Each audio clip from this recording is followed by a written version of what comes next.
May I now turn to Professor Amila, the head for Department of Marketing, University of Sri Jayawardenepura, Sri Lanka, to throw some more light on this issue, focusing more about the benefits of women in education, some of the obstacles, the roles of the government, community, and the family.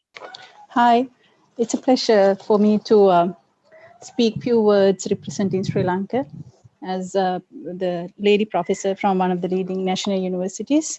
In fact, as one of the previous speakers rightly pointed out, it says that nowadays we are in a generation where the females needs to be more empowered. One of the way that we can empower is let them educated. And if you are looking at the way that how the female should be educated, one of the major obstacles that we are having is the poverty. As it says that globally, there are about 130 million girls who are not entering the school. And as one little difficult to afford for transportation, textbooks, and uniform. So therefore, it's keep the girls away from the schools. And the other obstacle is the child marriage. And though it is also not that much prominent in Sri Lanka. So we know that child marriage under the age of 16 or 18, so that is quite serious and keeping the women education little malfunction. It's said about 700 millions of women around the globe are getting into their marriages. So before they turning to the 18 years. So that is a very pathetic situation that's also very serious in some countries like Sub-Saharan Africa or something like that. And the other one is household tasks. So where the parents, because of so many reasons, parents keep the girls for household activities instead of sending them for the school. That also keep the girls out of the school. And the other one is gender bias violence, where when we are talking about the gender bias violence, when we are letting the girls out of the home and until they reach the school, if it is little long distance, there is a high tendency that they are being caught with the sexual abuse or harassment. So therefore, as a security, sometimes parents little reluctant to send their girls, send the girls to the school, and instead they keep those girls inside the house. So that is also something very serious, some countries like in Tanzania. And the other one is conflict and crisis, especially like the COVID-19 or maybe natural disasters or maybe some war situation that really malfunction the women in the education. And also the biologically, sometimes the women's in a certain periods, like because of the menstrual cycle, so they try to refrain from the society so that it's also discourage them to continue in their education. And the other very pathetic situation is the attitude where some parents and at a society at large, they think that the females are having set role in the society, like they get married and they make the next generation, so that no point that they are being educated as such the case of the boys. So therefore, the government is having a big responsibility of crafting the policies which facilitate the females also being given the equal right for being educated. And it's not only the government, we can't simply keep the finger to the government. So as a society, as a community, so we should be aware, like we should discourage the child marriage and we should not keep the girls for household activities. And attitudinal change should be there as a society at large, and also the family. Family is also having a big responsibility. Like if you have the boy and a girl, the equal right should be given for both. Instead of taking the girl as an inferior asset where not be educated as such.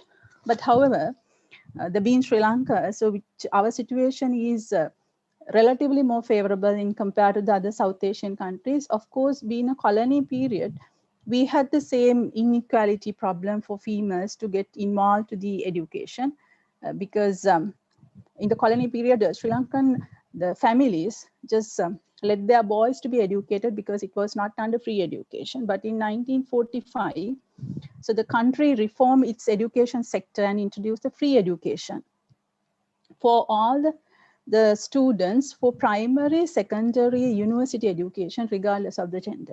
I think this is the only, Sri Lanka is the only country which provides the university education free of charge.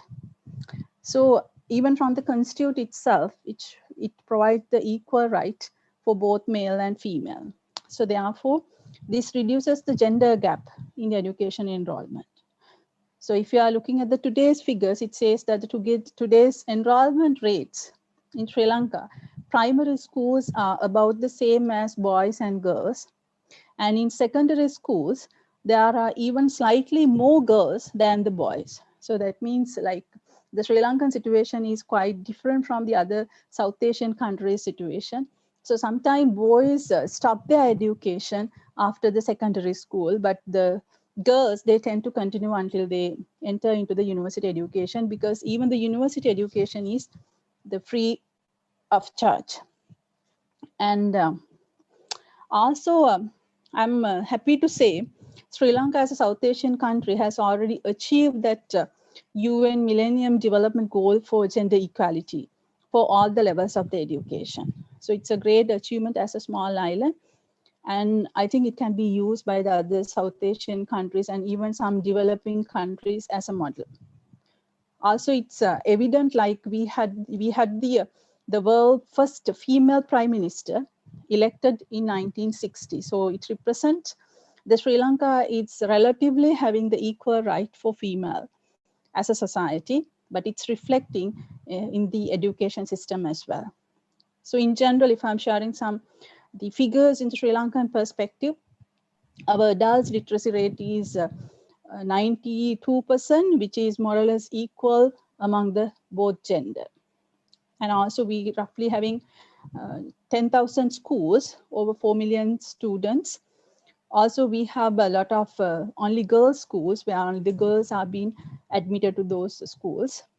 And still the country is maintained, all these majority of these schools are being maintained by the government as a free education policy.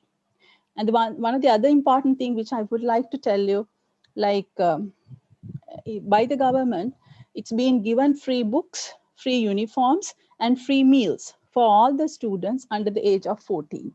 So that is also facilitating parents to send their girls and boys, regardless the gender, to the school. I think that is one of the advantages where females are being benefited in Sri Lanka. So Thank this you, education policy. Professor. Now, if you could Yeah. close, please. Yeah.